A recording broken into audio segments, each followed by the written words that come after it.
Second personal foul on Medina. Okay na yan kaysa sa 10. Third team foul.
Shot clock, 5 seconds. 5 seconds, shot clock. Substitution. 5 seconds to shoot.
Substitution.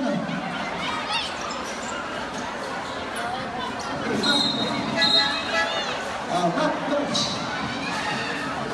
Map, please, map. Maintenance, please.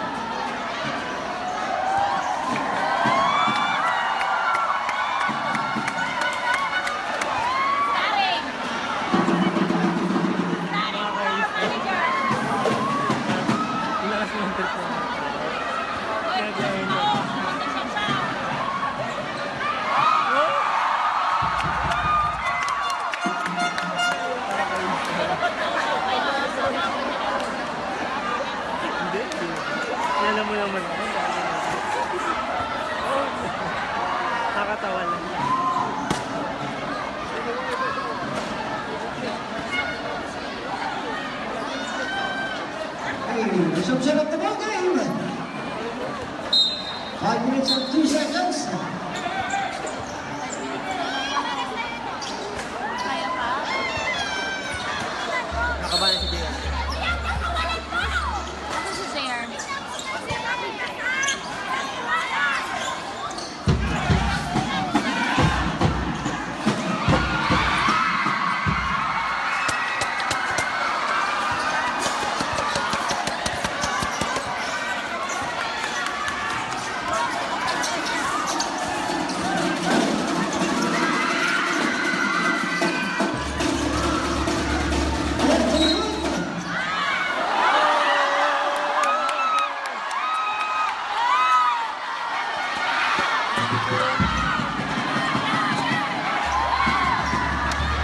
Matulog sa mukha.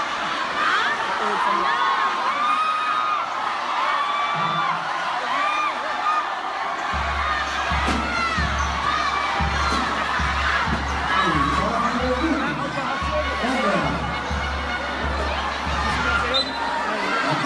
Hindi sila sayon na out of power point.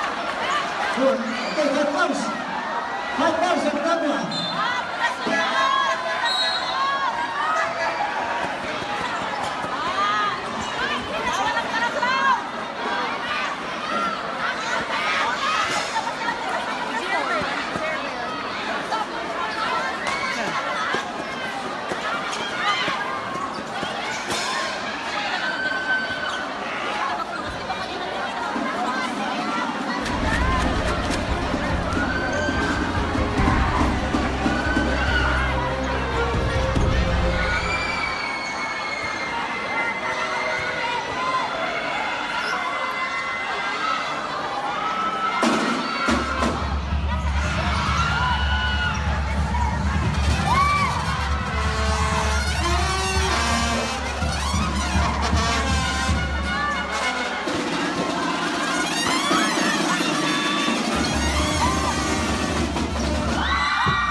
Second personal foul, penalty.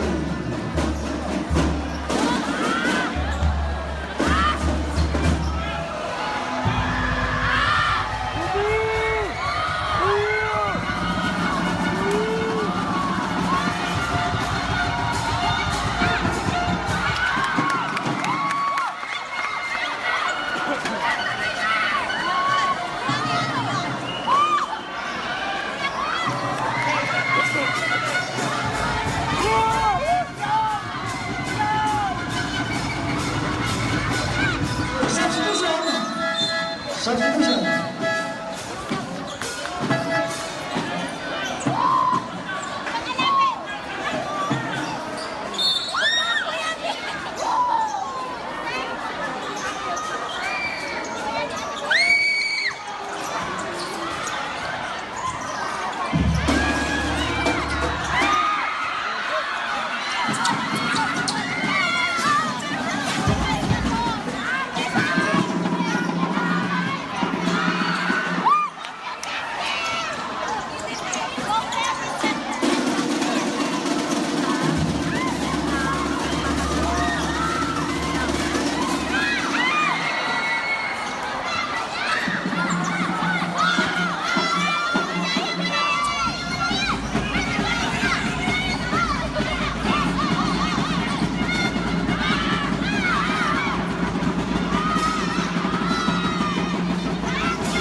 2 minutes, 25 seconds. Last 2 minutes, 25. The University of Quezon, you have 9 seconds on the shot clock. 9, 2,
Idol.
Pakibalik yung isang bola, parang awa nyo na. Isang bola, parang awa nyo na.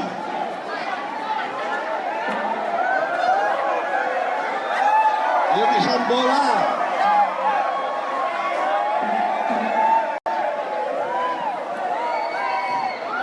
Hello.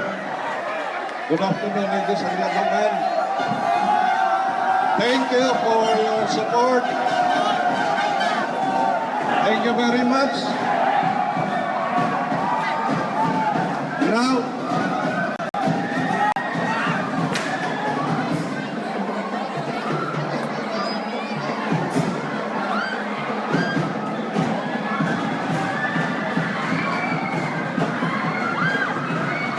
we would like to award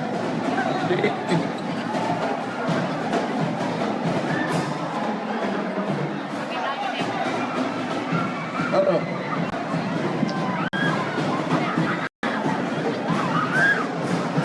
Rick.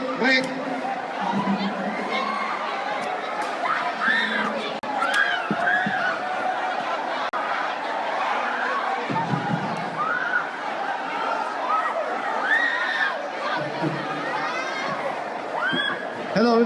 Pakibalik yung isang bola dito. Pakiusap lang yung bola, nawawala yung isang bola, pakibalik lang yung isang bola. Ayun po.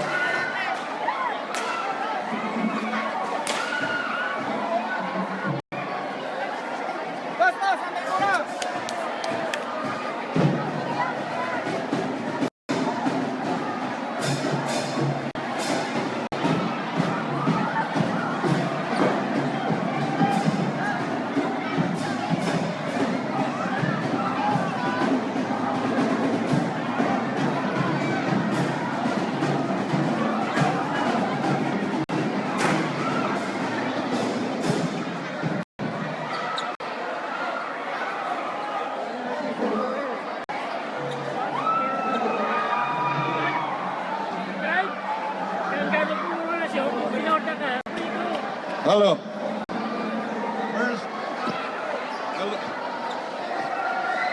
Ladies and gentlemen, we would like to give away the trophies now. First, we shall have the third runner-up, and this goes to Colegio de Dagupan. May we request all players and coaching staff of Colegio de Dagupan to please come and Colegio de Dagupan, coaching staff and players, if you are around.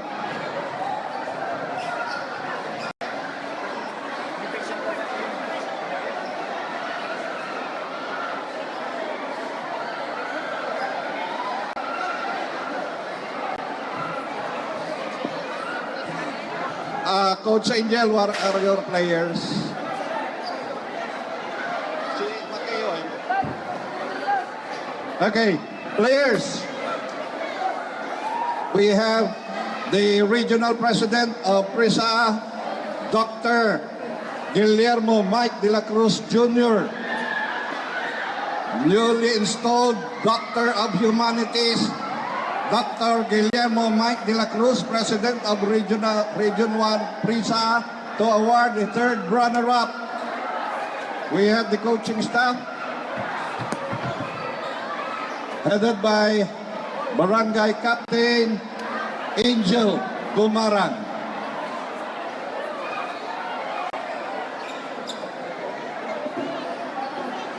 Likewise, we would like to award the trophy for the most promising player of the year, and this goes to Mateo Santillan of Colegio de Dagupan.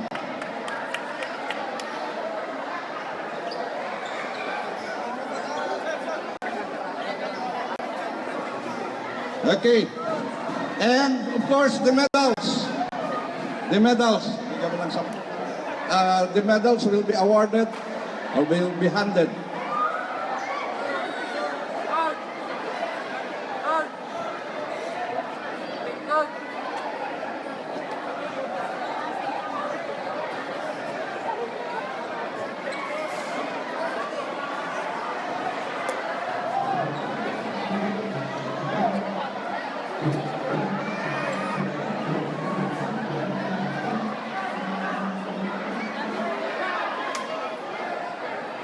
Okay, so congratulations to Colegio de Dagupan for a good performance and a good year in PRISA competition. Ladies and gentlemen, the third runner-up goes to Pangasinan Merchant Marine Academy Seafarers. Again, we would like to request Dr. De La Cruz to award the trophy and the medals to the players.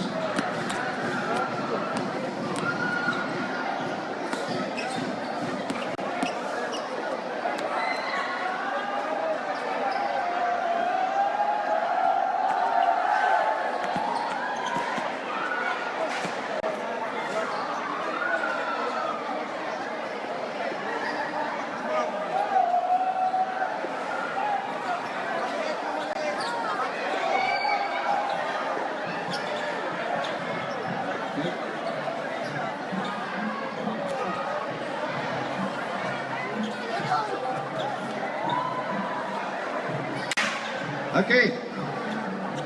And the first runner-up goes to the University of Luzon Golden Tigers.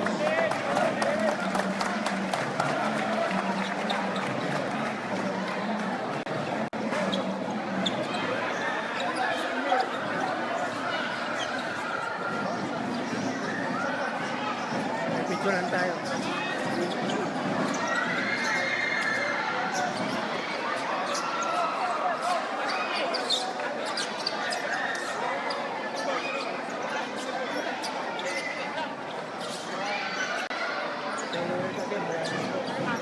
To award the medals and the trophy, we have the Executive Director, Mr. Ray Ata, and Dr. Guillermo de la Cruz Jr.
straight ay ibigay mo na sa kanila.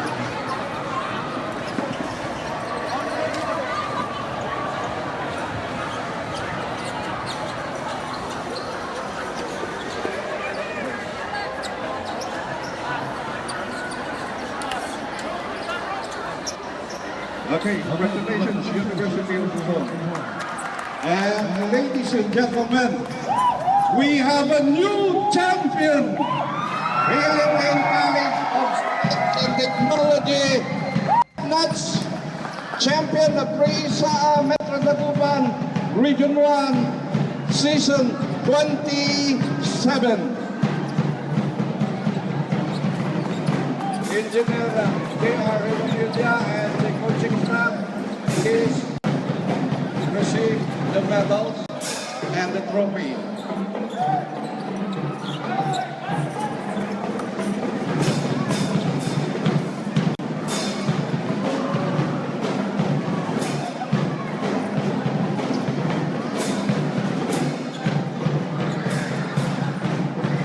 Okay, to award the medals and the trophy will be Dr. Guillermo de la Cruz Jr. and Director Reynaldo Ata.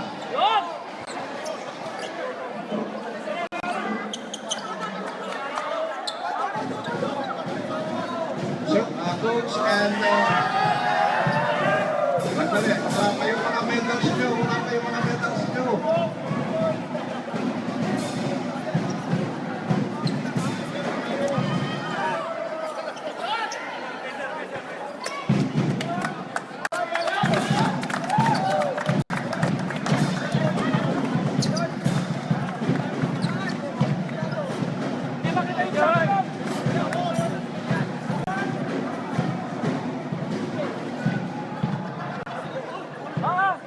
Of course, we have some other awards to be given.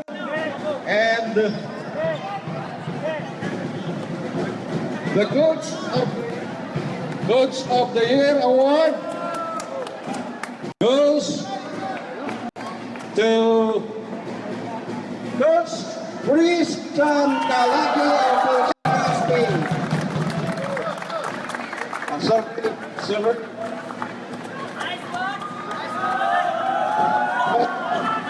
Dot Guillermo.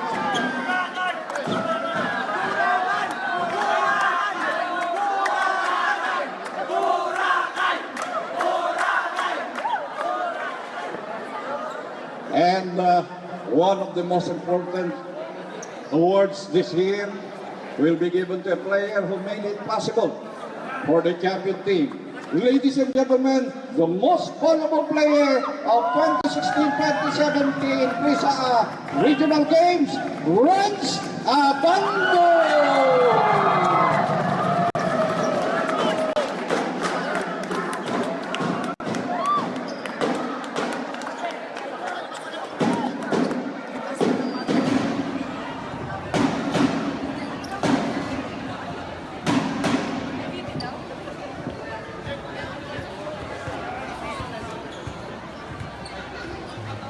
Okay,